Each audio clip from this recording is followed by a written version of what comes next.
Sarah, welcome to the Daily English Show. Today we're going to do a conversation from the movie Scent of a Woman. We've done a few conversations from this movie before. Today's conversation is a very simple one. It's a good one for practicing the situation of when you meet someone for the first time. A university student called Charlie is going to a woman's house for the first time.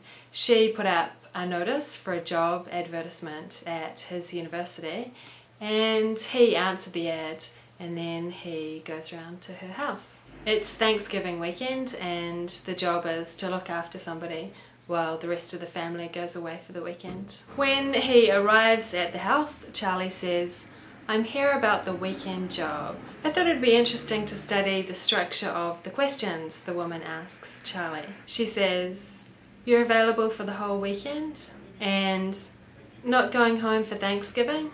Normally those questions would be, "Are you available for the whole weekend?"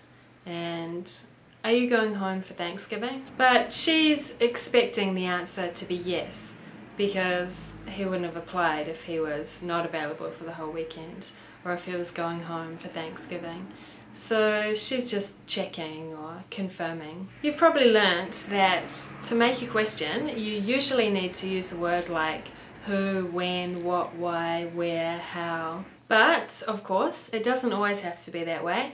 You can also make a question by adding a question tag like "Conrad's very sexy, isn't he?" And like in today's conversation, you can make a statement into a question just by raising your voice. "You're available for the whole weekend?" Remember, if you make a question like this, you have to raise your voice. It doesn't work if you don't raise your voice at the end. "You're available for the whole weekend." "You're available for the whole weekend?"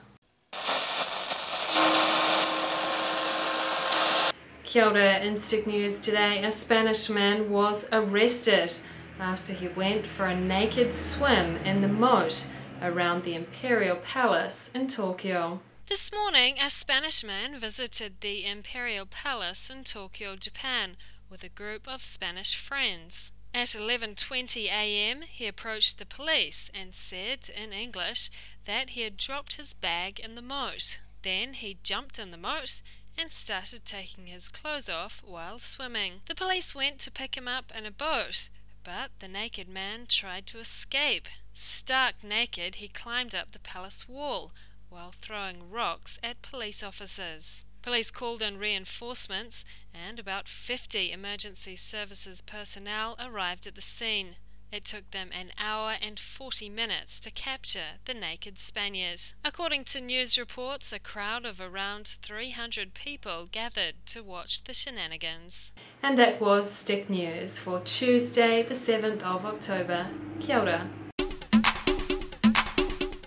Today's word is moat. A deep, wide, defensive ditch surrounding a castle or town, typically filled with water. If you visit the Imperial Palace in Tokyo, it's probably not a good idea to go swimming in the moat.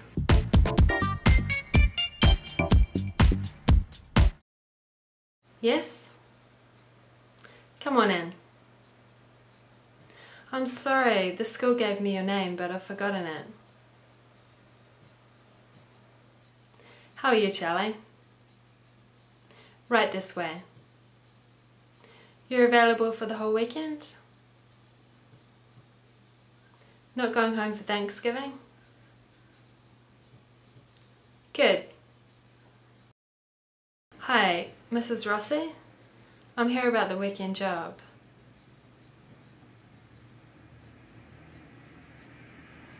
It's Charlie. Charlie Sims. Fine, thanks. Yeah. No.